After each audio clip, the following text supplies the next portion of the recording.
Hey there, friend, and welcome back to either the podcast or to the vlog, wherever you may be tuning in and watching or listening. This is one of those where I'm doing it on both platforms simultaneously. If you are here on the vlog, you will be at the very last day of Vloguary. So I will have vlogged for every day in January, and if you are tuning in on the podcast, obviously that's what I'm going to be talking about here today, but you don't need to watch in order to kind of hear some of the things that I've learned, my takeaways, personal, and I guess, potentially professional-ish down the road. I don't know. These things are so intertwined for me now that, I don't even know. But basically, I'm going to be sharing these things that I think you'll find interesting.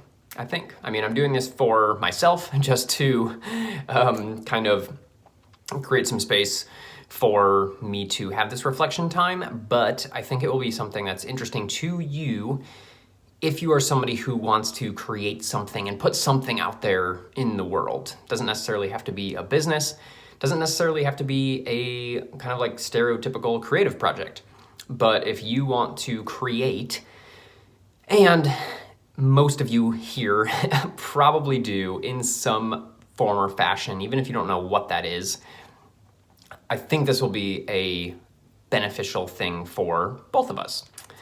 So with that, as you know by the title of this, I am going to be reviewing my experience of vlogging every day. Now, it wasn't even technically a vlog because some of them were like day in my life, some of them were sit-down videos. So I don't know, I hesitate to call it like a vlog, but basically filming and posting a video every single day. What did that look like? Obviously that is a behavior, something that I haven't done in the past. So of course there's going to be challenges, there's going to be wins, there's going to be face plants, all of that stuff. With that, why don't I jump into my thoughts and my takeaways. So overall, first and foremost, I'm proud of myself.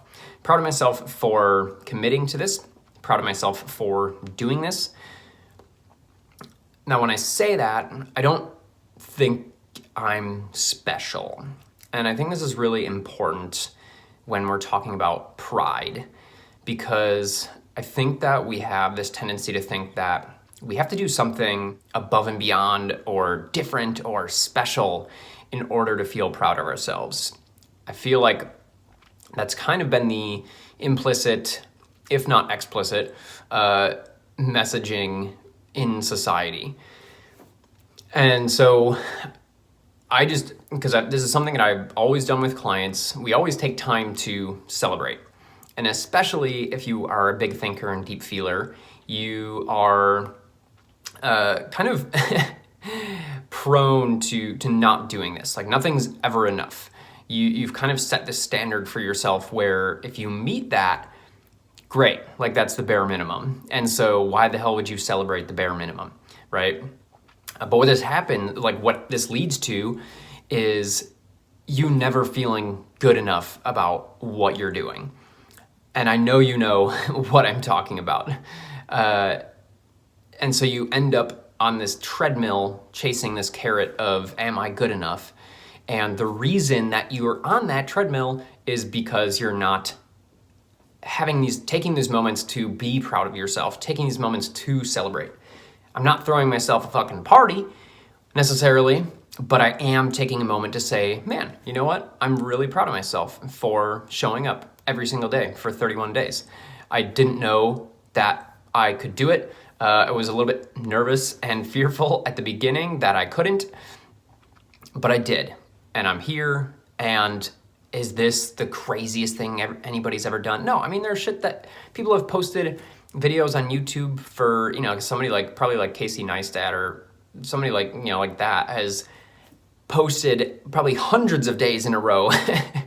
So it's not that my accomplishment is special, but it is important to me and my process. So there's a few minutes right off the bat on that, but it's very, very important.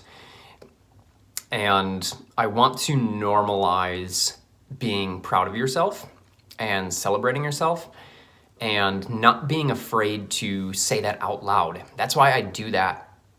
I've done that quite a bit on these last few like podcast and vlog sit down recordings where I've said that.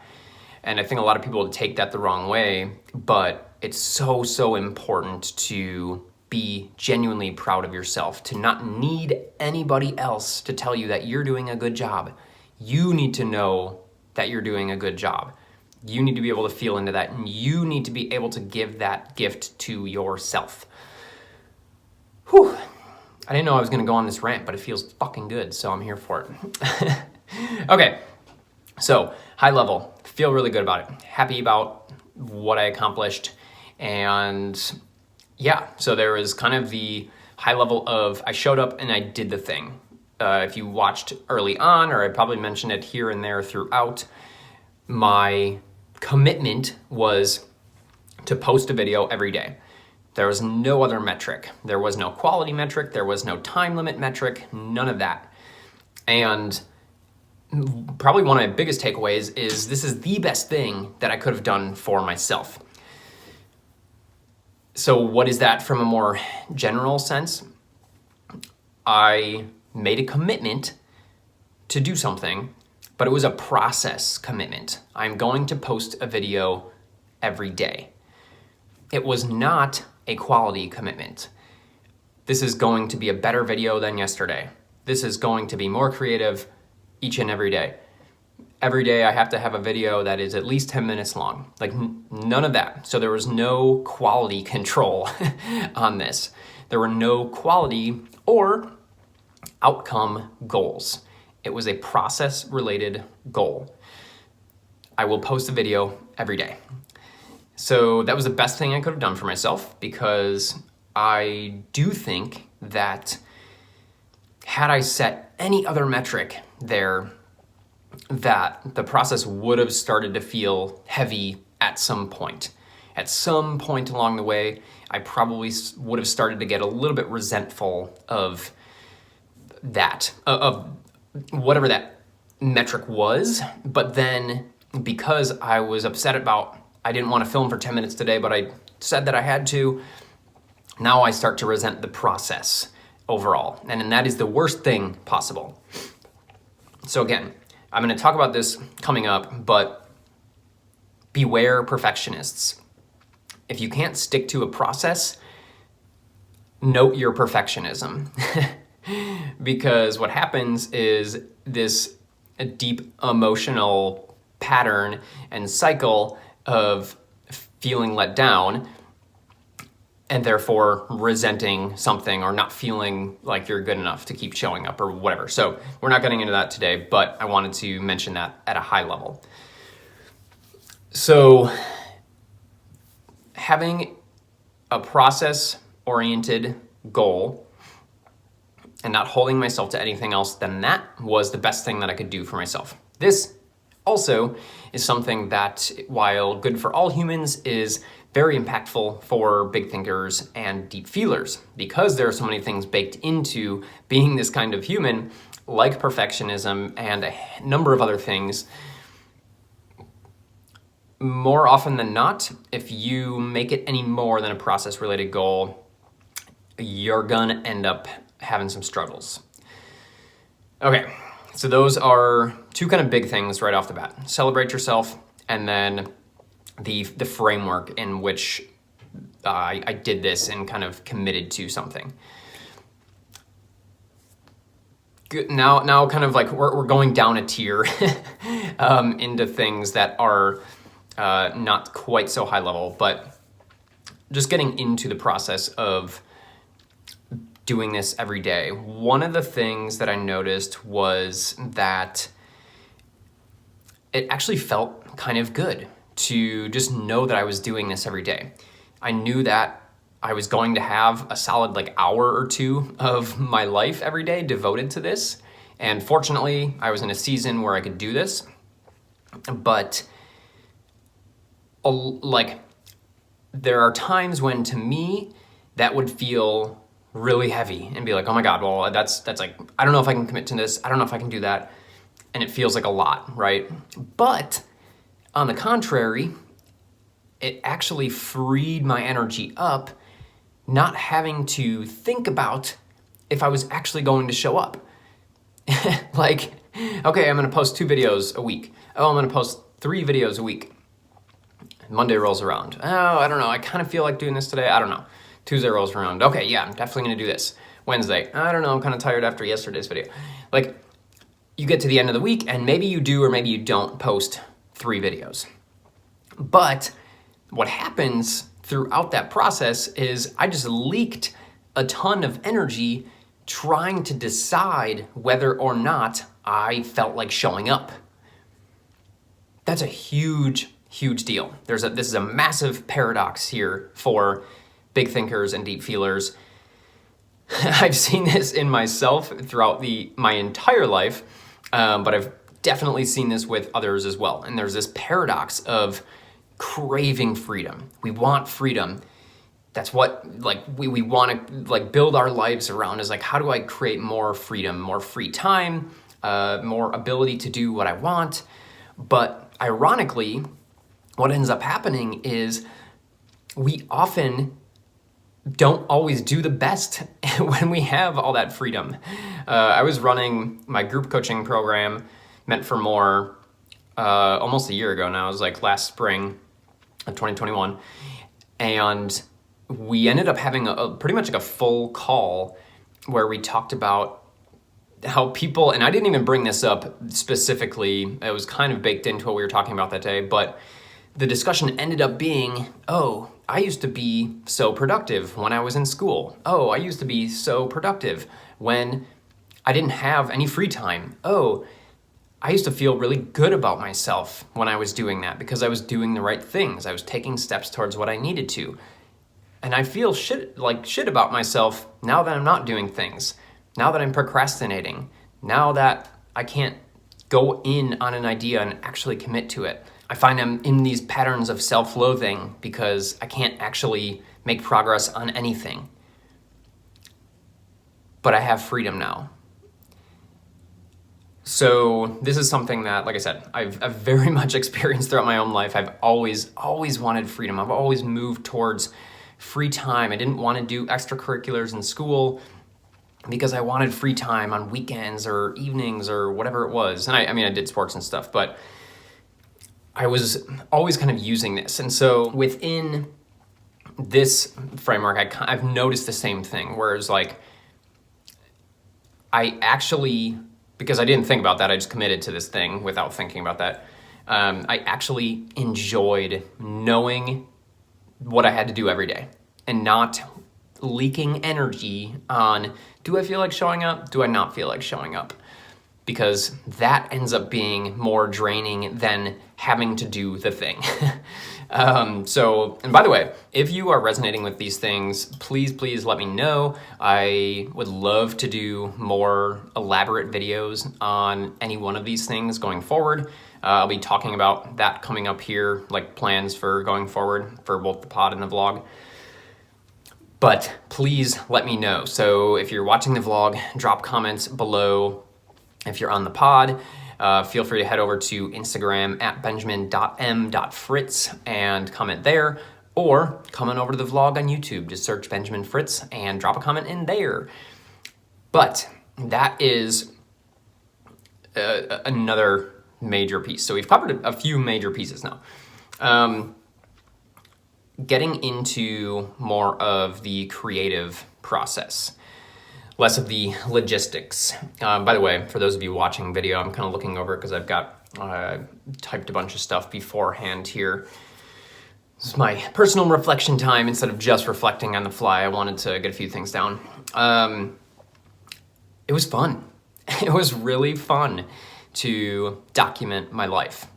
I really enjoyed all aspects of it, which I'm not surprised about, but I do find that interesting. So it was meaningful to film, it was meaningful to edit, and it was meaningful to watch the vlogs back, whether that was at the end of my editing process or like later with Jesse or whatever.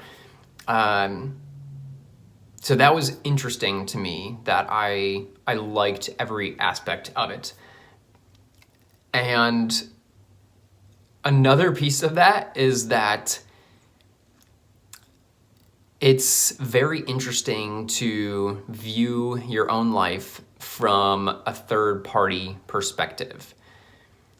And this was the part that I wasn't necessarily expecting, which I found to be really cool, which was that I actually had I was generally more proud of myself and kind of like what my day-to-day is, or my relationship is, or like any of that stuff. And I was feeling more grateful for my life and what I do have, because I was able to view it objectively. I wasn't, I'm not just kind of in my own point of consciousness in my head, thinking about the things that I was thinking about, seeing the world, the way that I usually do as I navigate it from day to day. So those two things were unexpected. And so that was really, really cool to notice and to experience. So yeah, and what those takeaways led me to is just like, I would keep doing this for myself and myself alone, for like me and my family, for Jesse and I to be able to look back on, for my kids to be able to watch this someday. To me, having that very intrinsic motivation and emotional connection to creating feels really meaningful, because now that roots me into it far deeper than even before, which I was already kind of rooted into, which is like doing this for fun and connecting with others. So that was really, really interesting and very cool to realize. The next piece was that editing is very time consuming. It is also a little bit, what's the word? Not even necessarily heavy, cumbersome, I guess, which may be a synonym, but cumbersome to always be like, oh yeah, well shit, like hold on, let me like set up the camera, or oh man, I should have filmed that. Or even just like thinking about, oh, what would like a cool angle of this be? I could definitely see where YouTubers and people who do this stuff for a living, or at least very often, would like, it would eventually become a lot and probably really nice to have breaks. But with that, it also wasn't something that was obnoxious. That part wasn't even as heavy or as difficult as expectation. I expected that to feel a lot harder, feel a lot more draining, and it really wasn't, because there was a creative perspective to it. It's kind of fun. So, but that is something that I'm going to keep an eye on and make sure that I'm not taking away from being in the moment, being in my life. And I'm sure that it will be something that is just a continual kind of check-in process. Editing is time consuming, but it's also fun. And so this is going to be really interesting for me going forward, because I've talked about this here and there before, but I've always had this time scarcity, like a deep time scarcity to me, where it's like, I don't want to waste time. I want to make sure I'm doing, like, I want to be efficient with my time. I want to be spending my time wisely. I want to be doing fun things in my downtime. I want to not be working too long of hours, which is ironic because that doesn't always happen. So I think this is going to provide because it already did, but going to provide a very interesting training grounds for me to continue to move this relationship in a healthy way. And so what I mean by that is like engaging in a process like editing a video is time consuming, that's a truth, but it also brings me joy. So there are two truths which for me in the past, I thought were conflicting. Again, kind of going back to the freedom thing of like, I want more time, I want more space, I want more freedom. Just because something is taking up my time doesn't mean that I should do it faster or need to figure out how to be more efficient. Like those are just like the achiever parts of me that are like wanting to optimize. And what happens then, and I'm sure you've experienced this in your own life, is you become less present in that because now all you're worried about is the end goal, which is completion. So for me, something that does take a good amount of time, but I'm finding joy in, there's going to be that challenge of not rushing through it. And the one thing that I've learned with this, if this time scarcity thing resonates with you, is making sure you have the time. So for instance, if I had some work deadline or something and I'm working on this video and it's taking me all morning and like I have this deadline looming, or I know that Jesse wants to go for a walk at lunch and I'm like, oh shit, I don't want to be working on this over lunch or whatever, that causes way more tension and way more pressure, obviously so, right? Because I'm so concerned about getting this thing done. And so I use this example with cooking as well, because Jesse struggles with this. I've struggled with this. I know I've talked to other people, clients and friends who struggle with this, which is cooking feels like a chore. But cooking can actually be very enjoyable. In most cases, it's because you're not giving yourself the time or space. Now, I understand that people don't always have that time or space, single moms, busy families, that happens. But I'm saying if this is something you want to work on, this is a solution. This is something that can really help with that, is carving out a time. And again, just with the cooking thing, like from 5 to 6, I'm cooking, or that's meal prep time, or whatever. So it's kind of the same thing with video stuff that I'll do going forwards to make sure that I'm not becoming resentful of a process that I'm enjoying, and that is making sure I'm blocking out time for it in spaces when I do have that and there aren't other priority one things happening. Yeah, I think, because that'll kind of lead into something else I'm going to talk about, but to kind of finish the creative side of things, it just feels good to create something.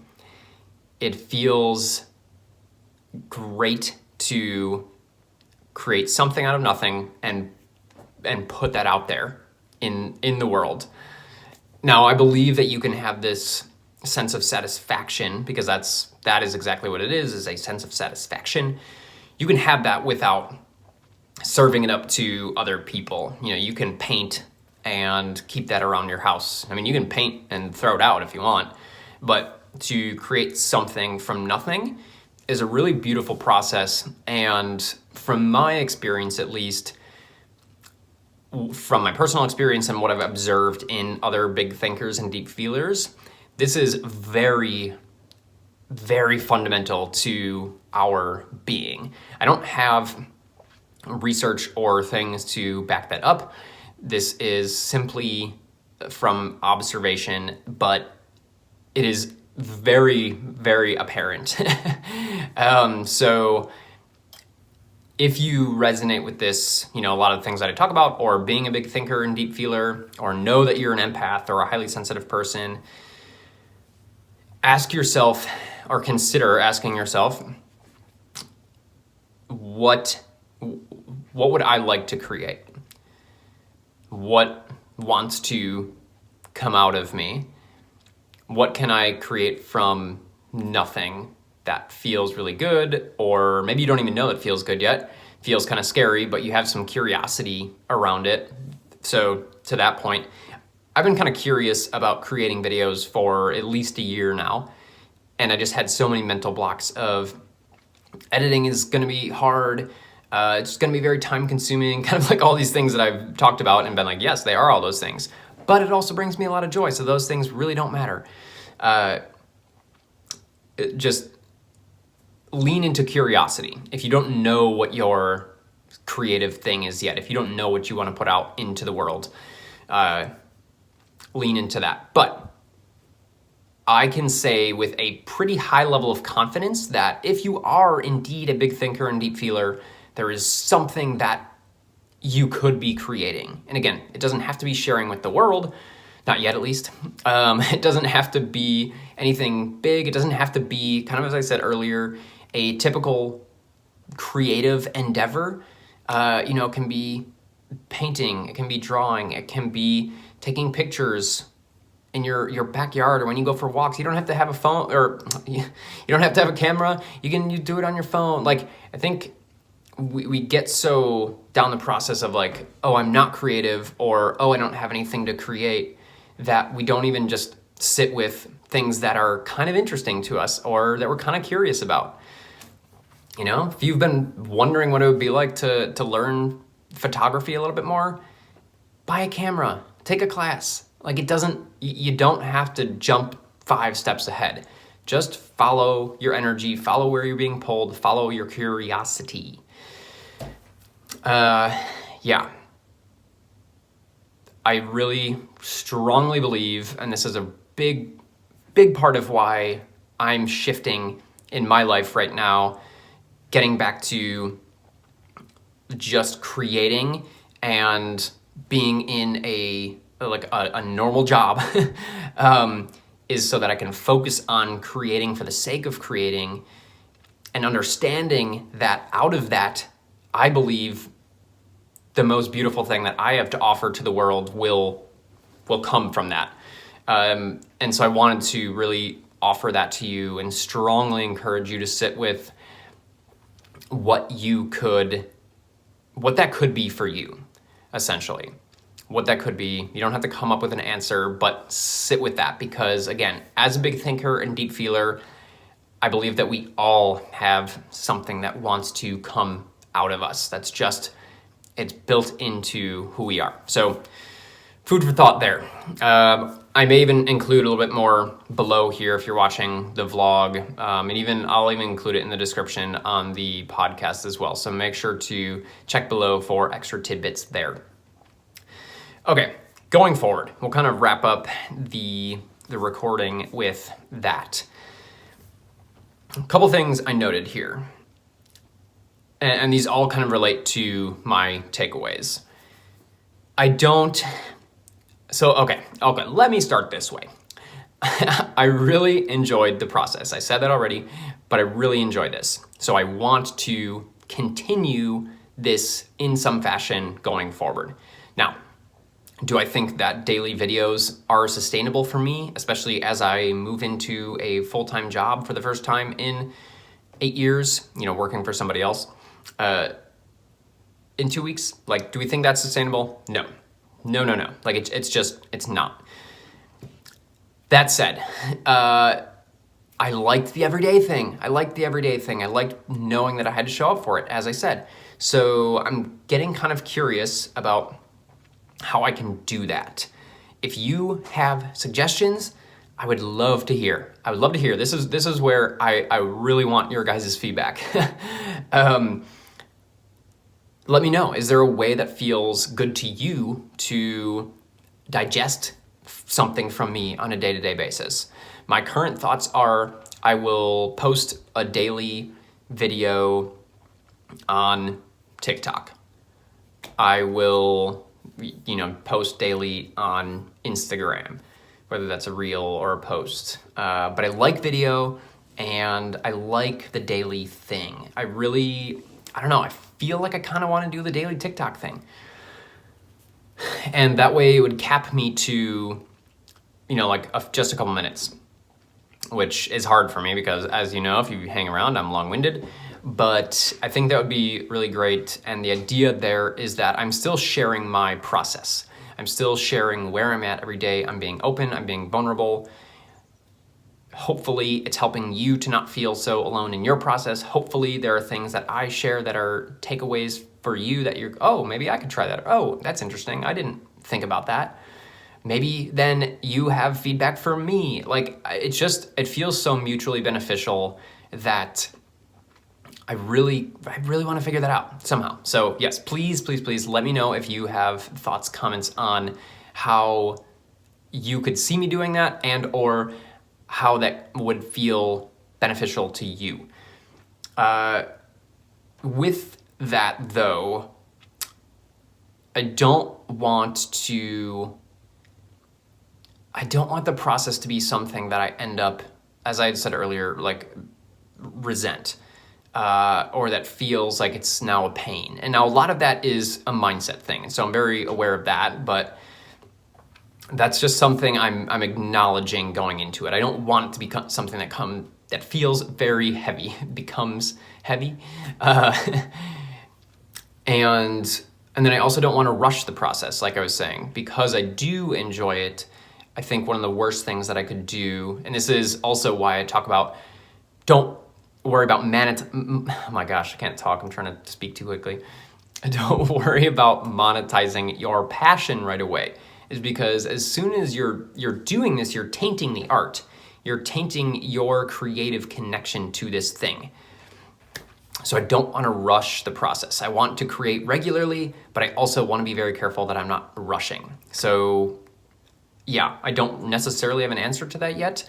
I have ideas, but something I'm very, very aware of. I also want to be able to create high quality videos. Like I had said, I didn't hold myself to any quality standard, and that was the right move for this 30-day commitment and challenge, if you want to call it that. But I do want to hold myself to creating good shit. I think I'm not out of the sandbox phase completely because I'm still very, very new at this. Obviously a very green novice video creator, but I do want to create good videos, and I want to make sure that I am intentional about that. But I also want to be very careful to not be too hard on myself. I don't want to have a perfectionist mindset about this, and because while yes, I've come a long, long way in my life to release the perfectionism, shout out to all my recovering perfectionists out there, it's still something that I know about myself that if I start to hold myself to too high of a standard or too regularly or don't give myself space to be human, then that could end up, again, pulling my relationship to creating this thing down, down, down. And then finally, while growth is definitely not the end-all, be-all for me, this is not why I'm doing this. This is, again, part of why I've released business and income aspects of this side of this part of me in my life, is because I don't want to connect this thing that I'm really trying to pull out of my heart and my soul and share that with the world. I don't want that to be connected to numbers necessarily. I do have an understanding that down the road that will be meaningful for me, and I do want to grow my platform. Not from, like I said, yes, there's monetary and there's freedom components to it down the road. Not worried about that right now, but I also, I said the word platform, and that's what I want this to be for me. Not from the sense of like, I need to be up on a platform speaking to people, but more from like, I'm doing this because I want to connect with people. I want to connect with you. I want to know more about you. I want to hear more about you. I want your feedback on my journey. Like, I want to feel like we are in this thing together, and therefore growth is something that would lead to more goodness, right? Like if I can bring more awesome people like you into my sphere, then I want that. I do want that, but I don't want to get focused on growth for growth's sake. I don't want to be looking at numbers at all, really. And of course I'll pay attention to them, but I don't want it to be everything. But I do want to be intentional about growing. And so while that was definitely not part of this 30-day thing or 31-day vloguary situation, I do want to be intentional about that going forward. So I do want to learn a little bit more about how to do that with YouTube videos. I do want to be more intentional about using this across platforms. I'm spending a lot of time creating this content, and so using it in more than just these videos, sharing on the podcast a little bit more, or clipping and sharing on Instagram or on TikTok or whatever. I just want to be more intentional about those things. It doesn't need to become super rigid for me, but I do want to be thinking about those things and make more of a push than I did, because I didn't do that at all in this 31-day challenge. So yeah, that's kind of where I ended things in terms of what I learned.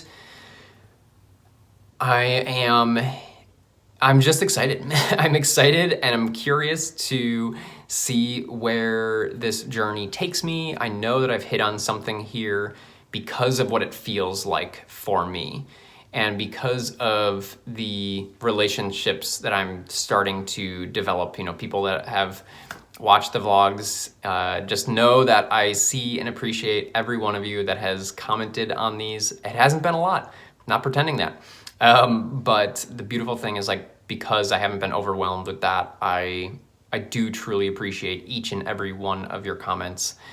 And yeah, it's great. It's like, I want friends. I want more awesome people in my life.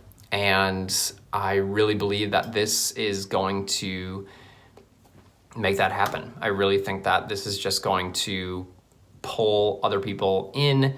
And I'm really, really excited for that. And then just kind of personally, I'm excited to see how I grow in this area and how I really lean into what feels like such an awesome creative outlet to me. It just feels so true.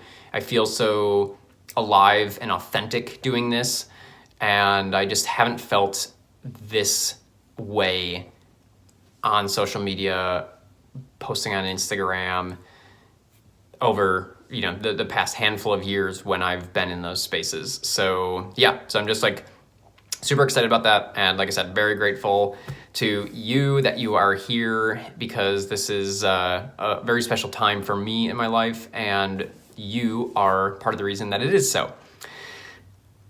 So yeah, with that, I don't know, there's always a chance that I'll do a follow-up or something on this if I think of anything else, because I'm sure I will after the fact. But right here, right now, today, those are my takeaways and what I've learned from posting a video every day for the month of January. 31 days.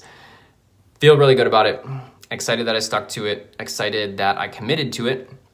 And excited to continue to get a little bit curious about how things are going to move forward for me. And as I said, would love your input on what you would love to see from me, what you enjoyed about this process if you've been hanging out. And yeah, to those of you on the pod, just know that I probably will be shifting a little bit back towards the pod a little bit more, being more intentional about that as well, since this focus was so heavy on the vlog in January. So you can probably expect a little bit more frequent, potentially even weekly pods. So keep an eye out for that going forward. And yeah, thanks for hanging out. I love y'all so much, so much. So for now, this is me, Benjamin, signing out. Much love.